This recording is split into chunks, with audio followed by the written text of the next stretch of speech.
bienvenue dans cette nouvelle série vidéo de l'Institut français, une BD dans ton salon, présentée dans le cadre du festival virtuel de l'Institut français d'Allemagne, mon comic salon.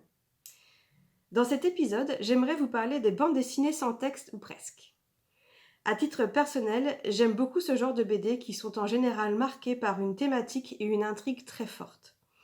Ces BD ont également l'avantage d'être accessibles à un public non bilingue et désireux de découvrir la production de la bande dessinée francophone.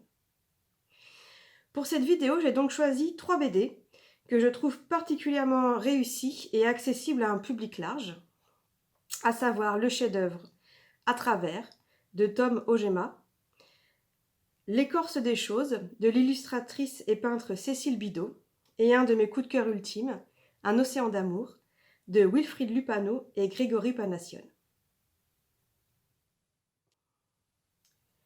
À travers est un roman graphique d'une grande poésie qui retrace en images la vie d'un homme de sa naissance à sa mort. Chaque double page revient sur des événements marquants de sa vie.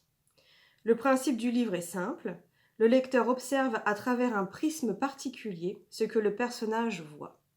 À travers une paire de jumelles, à travers une loupe, derrière les barreaux de son lit d'enfant. Ce jeu de regard systématique déroule au fur et à mesure l'ampleur de ce destin si particulier. Le lecteur est donc invité à accompagner la vie de cet homme qui va réaliser son rêve et vivre sa passion, l'astronomie. On le suit année après année, la perte des êtres aimés, la vieillesse, la solitude, tout s'enchaîne. Sa vie défile sous nos yeux, puis s'arrête subitement. Je vous conseille la lecture de ce livre pour l'originalité du dispositif mis en place par l'auteur, mais aussi pour l'esthétisme rendu par le dessin minimaliste et l'utilisation d'une palette de couleurs très réduite, 4 seulement, mais choisie avec grand soin. Un roman graphique d'une grande finesse et qui apporte un vent de fraîcheur sur cet art. Dans L'écorce des choses, l'illustratrice et peintre Cécile Bidot parle du handicap et raconte l'histoire d'une petite fille différente des enfants de son âge, car atteinte depuis sa naissance d'une forte surdité. Elle emménage avec ses parents dans une nouvelle maison à la campagne. Malgré son handicap, la petite fille se lie d'amitié avec son voisin, qui l'aide à surmonter les douleurs du quotidien. Le silence enveloppe ce livre avec une grande subtilité et nous livre avec émotion le combat de cet enfant qui cherche à s'affirmer face à des parents désarmés. Elle observe, explore le grenier, les recoins cachés de la maison. Elle se réfugie dans ses pensées et tente de surmonter à sa manière le départ précipité de son père du foyer familial. La force de cette jeune fille, une imagination débordante.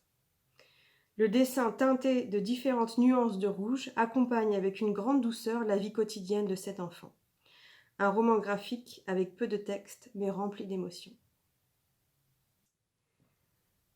Et pour finir, sur la thématique des bandes dessinées sans texte, j'aimerais vous parler d'une de mes bandes dessinées préférées, Un océan d'amour, de Wilfried Lupano et Grégory Panassione.